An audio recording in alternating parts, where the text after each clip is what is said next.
অবদান আমরা কি করে এটার প্রতিদান দিব?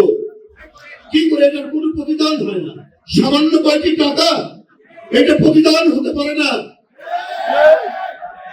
সামান্য আপনাদের কাছে গিয়ে সান্ত্বনা দেওয়া এটা প্রতিদান হতে পারে না।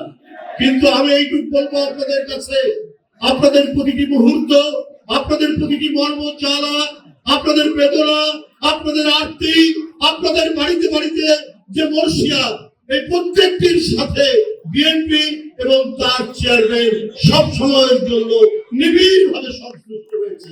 এটাই সবচাইতে বড় বিষয়, এটাই সবচাইতে আমি মনে করি সবচাইতে কাছে থাকা, সবচাইতে বড় কাজ। আমি আমার ভাব সামান্য মানুষ, আমি আমার কথা দিয়ে, আমি আমার শব্দ মালা দিয়ে আমি আপনাদের সান্ত্বনা দিতে পারবো না, আপনাদের মহিমামণ্ডিত করতে পারবো না। আমি শুধু জাতীয় কবি কাজী নজরুল ইসলামের একটি কবিতা দিয়ে আপনার সন্তান, আপনার প্রিয়জন, জুলাইয়ের গণ অভ্যুত্থানে যারা পৃথিবী থেকে চলে গেছেন তাদের সম্পর্কে শুধু একটি কথাই বলবো, বলবীর চির উন্নত বংশ, আপনার সন্তানের মাথা চির উন্নত, আপনার সন্তান এই জাতি, এই দেশে, এই সময়ে সর্বশ্রেষ্ঠ বীর তারা, তাদের আত্মদান। আপনাদের যে কষ্ট, আপনাদের কান্না আমি জানি গুণে গুণে হচ্ছে, কিন্তু আপনাদের এই কান্না, এই কষ্ট, আপনাদের হৃদয় নিংড়ানো যে আকুতি, এর চাইতে বড় বিষয়টা হচ্ছে ওরা এই জাতির মুক্তি দিয়েছে। আগে একটি অনুষ্ঠান থেকে বাইরে বেরিয়ে গেলে সবসময় আতঙ্ক, সবসময় ভয়, আমাকে টিভি পুলিশ ধরবে কিনা, আমাকে গোয়েন্দা পুলিশ আক্রমণ করবে কিনা, এই ধরনের একটি আতঙ্কের মধ্যে থাকতাম। কিন্তু আজকে সেই কারণ থেকে নিঃসঙ্গ চিত্তে আজকে বাইরে বেরোতে পারি, কথা বলতে পারি, কোন সভায় বক্তব্য রাখতে পারি। এটার অবদান তো আহনাফ, এটার অবদান তো আবু সাইদ, এটার অবদান তো মুগ্ধ, তাদের অবদানই তো আজকে এই জিনিসটি আমরা পেয়েছি।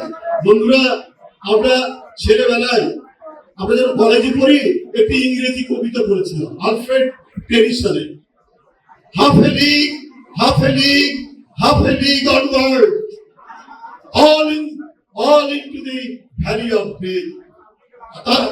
মৃত্যুর যে মহিমান্বিত রূপ দেখেছি জুলাই, মুগ্ধ বলছে পানি লাগবে, তার বুকের মধ্যে গুলি ফুটছে একটার পর একটা, তারপরেও সে বলছে পানি লাগবে, পানি, তার সতীর্থদের জন্য পানি নিয়ে এগিয়ে যাচ্ছে। অর্থাৎ চারিদিকে গুলি, চারিদিকে লাশ, ওর মধ্যে দিয়ে সে এগিয়ে যাচ্ছে। ওই কবিতাটির মতো যে কি বলে যে সেই মৃত্যুর উপত্যকা দিয়ে হেঁটে যাচ্ছে, কিন্তু তার আর হাফ এলি আর অল্প দূরত্বে পরেই সে তার গন্তব্যে পৌঁছাবে। এইটা হচ্ছে আকাঙ্ক্ষা, এইটা তারা তাদের হৃদয়ের মধ্যে ধারণ করেছে বলেই সে মৃত্যুকে জয় করেছে, সে মৃত্যুকে জয় করে গোটা জাতির মুক্তি এনে দিয়েছে। তাই আপনাদের কষ্ট কান্না, এটা হয়তো আপনারা বাবা মা, আপনারা হয়তো আপনাদের সন্তান বা কারো স্বামী নিশ্চয়ই কষ্ট লাগার কথা, কিন্তু আপনাদের গর্বের বিষয়, গৌরবের বিষয়, আপনার সন্তানেরা গোটা জাতিকে এই মুক্তি দিয়েছে।